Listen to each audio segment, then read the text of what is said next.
mga simpleng pamamaraan lang ito kung lugar nyo nasa urban areas. Wala kayong mga resources. Pagpagawa ng mga moldings,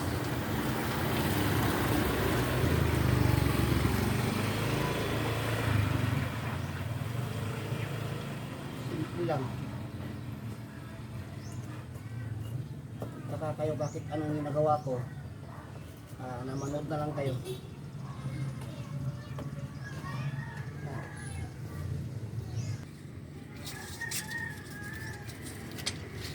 Ito at least may 4 cm itong lapad para pag finishing abot siya ng 5 cm hanggang 2 inches para mas matibay yung lamisa. Ito lamisa ito table.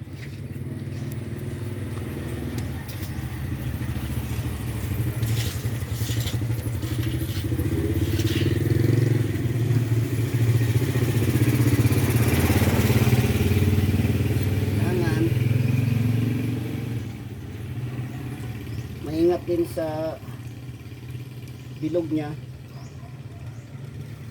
Yan.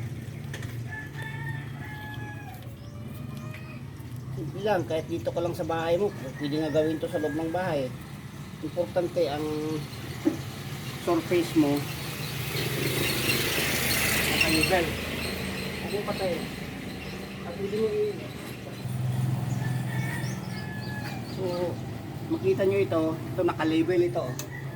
Naka-label sa sentro. Ito yung sa upper portion ng lamisa sa loob. Kailangan label siya.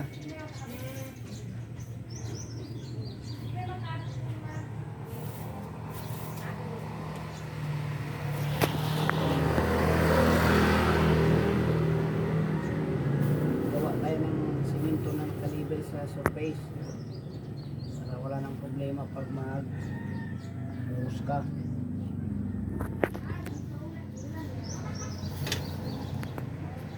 Tapos buhusan natin.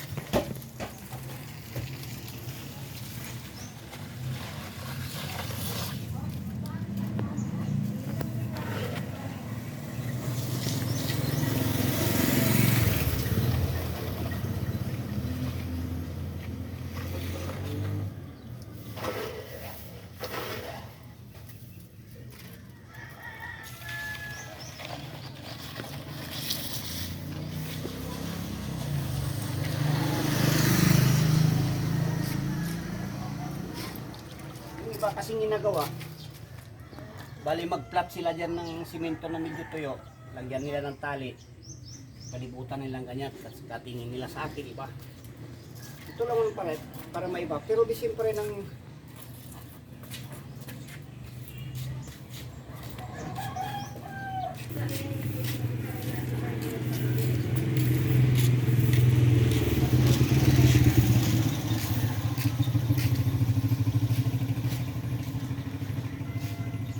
same pa rin ang resulta.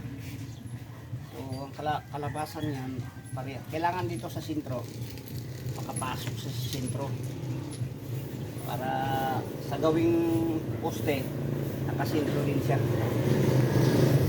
Mapansin nyo dito hindi naka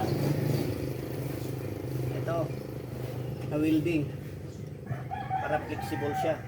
Kasi hindi ka naman magsayaw-sayaw dito sa hindi naman upuan ng lamisa ang nagapirsa lang dito kung hindi pagkain, kape, pitsel, siko, yan lang man ang nagpopirsa. So hindi na kailangan ito dahil gastos pa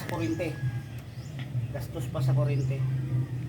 So hindi pa rin nawawala ang kanyang credibility sa tibay dahil simento, alam nyo ng simento tibay. So buhusan na natin.